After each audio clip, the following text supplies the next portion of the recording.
कभी ऐसी जगह के बारे में सोचा है जहां कुदरत के नियम हमारी सबसे एडवांस टेक्नोलॉजी पर भी भारी पड़ जाएं? आज हम एक ऐसे ही वीरान रेगिस्तान के दिल में उतरेंगे जहां एक रहस्यमयी मौत का कुआं है, जो हर उस चीज को निगल जाता है जो उसके पास जाने की हिम्मत करती है। ये सिर्फ एक कहानी नहीं है, बल्कि एक चेतावनी भी है। तो चलिए इस रहस्य से पर्दा उठाते हैं। तो कहानी की शुरुआत होती है एक बहुत बड़े मिशन से। सोचिए, एक हाईटेक सर्वे टीम है जिसके पास फ्यूचर के सोलर एनर्जी प्लांट के लिए सबसे बेस्ट जगह ढूंढने के लिए लेटेस्ट गैजेट्स हैं। उनका मकसद था रेगिस्तान की बेहिसाब ताकत का इस्तेमाल करना।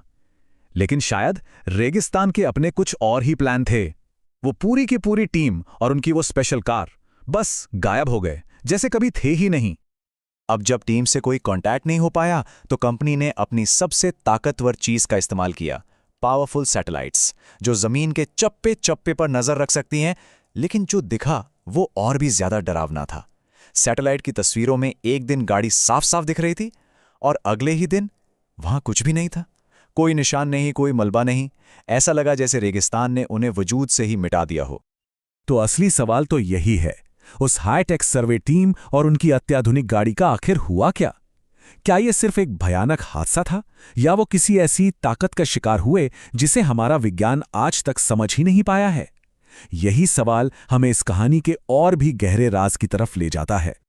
अब देखिए, इस रहस्य को सुलझाने के लिए हमें नक्शों और सैटेलाइट से आगे देखना होगा और रेत में लिखी पुरानी कहानियों और किंवदंतियों में उतरना होगा। क्योंकि ये कोई मामूली रेगिस्तान नहीं है। ये एक ऐसी जगह है जो अपने राज किसी को नहीं बताती, और इसकी जुबान समझने वाले लोग बहुत कम हैं। वहाँ के रहने वाले लोग इसे एक नाम से बुलाते हैं जो रूह कंपा देता है, मौत का कुआं। उनका कहना है कि यहाँ की रेत जिंदा है, वो हिलती है, सांस लेती है और किसी भी चीज को अपनी गहराइयों में खींच लेती है। उसे हमेशा के लिए हजारों टन रेत के नीचे दफन कर देती है। यहां आना कोई एडवेंचर नहीं था, ये तो सीधी सीधी मौत को दावत देना था। और सुनिए, ये कोई पहली बार नहीं हुआ था। दशकों से जब से इंसानों ने इस रेगिस्तान के खजानों पर नजर डाली, तब से ऐसी कहानियां सुनाई जाती रही हैं, उन लोगों की जो अंदर तो गए लेकिन कभी बाहर नहीं आए। हर गुमशुदगी एक चेतावनी थी जिसे नजरअंदाज कर दिया गया। और अब ये मॉडर्न हाईटेक टीम उसी लंबी अनसुलझी पहेली का सबसे नया हिस्सा बन गई थी। लेकिन हर कहानी में एक ऐसा इंसान होता है जो उस जगह के असली नियम जानता है, जो उसकी खामोशी को भी सुन सकता है। इस कहानी में वो शख्स था कृपाल सिंह, एक ऐसा आदमी जो न सिर्फ रेगिस्तान को जानता था, बल्कि उसने इसकी रहस्यमयी ताकत का सामना भी किया था और जिंदा बच गया था। स्थानीय लोग कृपाल सिंह को रेत का बादशाह कहते थे। वो कोई साइंटिस्ट नहीं था, लेकिन उसके पास वो ज्ञान था जो किताबों में नहीं मिलता। वो रेगिस्तान की नब्ज पहचानता था। एक बार वो गलती से उस खतरनाक इलाके के बहुत करीब पहुंच गया, लेकिन उसका भरोसेमंद ऊंट जो रेगिस्तान की रूह से जुड़ा था, अचानक जैसे पत्थर का बन गया। उसने एक कदम भी आगे बढ़ने से साफ मना कर दिया, और उसी पल कृपाल ने उसे महसूस किया, एक ठंडी जानलेवा मौजूदगी, कुछ ऐसा जो वहां होना नहीं चाहिए था। तो जब कंपनी के अधिकारियों ने कृपाल की शोहरत के बारे में सुना, तो वे उसे ढूंढते हुए आए। लेकिन कृपाल ने उन्हें वही सच बताया जो रेगिस्तान ने उसे सिखाया था। उसने उन्हें सीधी चेतावनी दी, वहां एक रहस्यमय शक्ति है, आपको अपना काम रोक देना चाहिए। ये सदियों पुराने ज्ञान और मॉडर्न टेक्नोलॉजी की सीधी टक्कर थी। लेकिन जब बात अरबों रुपयों की हो तो कंपनी इतनी आसानी से हार कैसे मानती?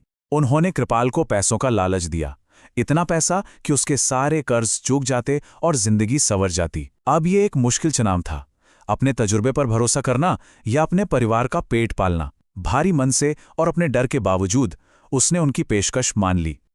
और बस एक नई टीम के साथ कृपाल सिंह उसी जगह पर लौटा जहां से उसने कभी न लौटने की कसम खाई थी। इस बार वो सिर्फ एक गाइड नहीं था, वो उस अनदेखे खतरे और उन लोगों के बीच खड़ा आखिरी इंसान था जो इस जगह की असलियत से अनजान थे। प्लान बिल्कुल सीधा था, लेकिन बहुत सावधानी से बनाया गया था। कृपाल और उसका वफादार ऊंट आगे चलेंगे, जो किसी भी खतरे के लिए जीपीएस से भी ज्यादा भरोसेमंद थे। नई रिसर्च गाड़ी एक सुरक्षित दूरी पर पीछे पीछे आएगी। वो लोग पहले से भी ज्यादा गहराई में चले गए, लेकिन एक अजीब सी खामोशी थी। ऊंट बिल्कुल शांत था। शायद शायद इस बार सब ठीक हो जाएगा। और ठीक उसी पल जब उन्हें लगा कि शायद सब कुछ कंट्रोल में है, कुछ बहुत ही भयानक हुआ। उनके पीछे वो रिसर्च गाड़ी अपने आप तेज होने लगी। कोई इंसान उसे नहीं चला रहा था, कोई कमांड नहीं दिया गया, बस शुद्ध बेकाबू रफ्तार। ड्राइवर ने पूरी जान लगा दी। उसने ब्रेक पर पैर मारा, पर कोई फायदा नहीं हुआ। गाड़ी काबू से पूरी तरह बाहर थी। वो कृपाल के पास से सनसनाती हुई निकली, सीधे उस जगह की ओर जहां रेत जिंदा थी। ऐसा लग रहा था जैसे कोई अनदेखी ताकत उसे अपनी तरफ खींच रही हो, उसकी आखिरी मंजिल की ओर।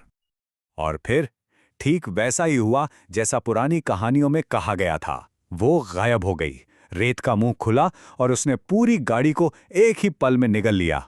पलक झपकते ही वो जा चुकी थी, हजारों टन रेत के नीचे, हमेशा के लिए दफन। दूसरी टीम और वही अंजाम। उस दूसरी भयानक त्राजेडी के बाद पीछे क्या बचा? सिर्फ खामोशी और एक अनसुलझा सवाल, और एक ऐसा परेशान करने वाला सिद्धांत जो आज भी उस रेगिस्तान की हवाओं में गूंजता है। कृपाल और उसका ऊंट किसी चमत्कार की तरह बच गए। उन्होंने अपनी आंखों से देखा कि कैसे जमीन उनके चारों ओर धंस गई। जब ये खबर कंपनी तक पहुंची तो कोई बहस नहीं हुई, कोई और जांच नहीं। उन्होंने फौरन प्रोजेक्ट बंद कर दिया। ये मान लिया कि वो एक ऐसी ताकत से लड़ रहे थे जिसे वे न तो समझ सकते थे और न ही जीत सकते थे। उस इलाके को आधिकारिक तौर पर मौत का कुआं जोन घोषित कर दिया गया, एक परमानेंट चेतावनी।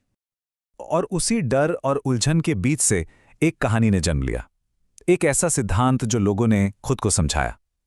वो कहते हैं कि ये कुआं कोई शैतानी ताकत नहीं है, वो एक संरक्षक है। रेगिस्तान का अपना इम्यून सिस्टम जो अपनी नाजुक जिंदगी को बाहरी दुनिया के दखल से बचाता है। वो बदला नहीं ले रहा था, वो तो बस अपनी रक्षा कर रहा था। तो आखिर में हम इसी सवाल के साथ रह जाते हैं, क्या मौत का कुआं वाकई एक प्राचीन रक्षा करने वाली शक्ति है, या फिर ये एक बहुत ही अजीब भूवैज्ञानिक घटना है, एक साइंटिफिक मिस्ट्री जिसे हम आज तक हल नहीं कर पाए हैं? सच जो भी हो, वो शायद हमेशा के लिए उसी रेगिस्तान की बदलती रेत के नीचे दफन रहेगा।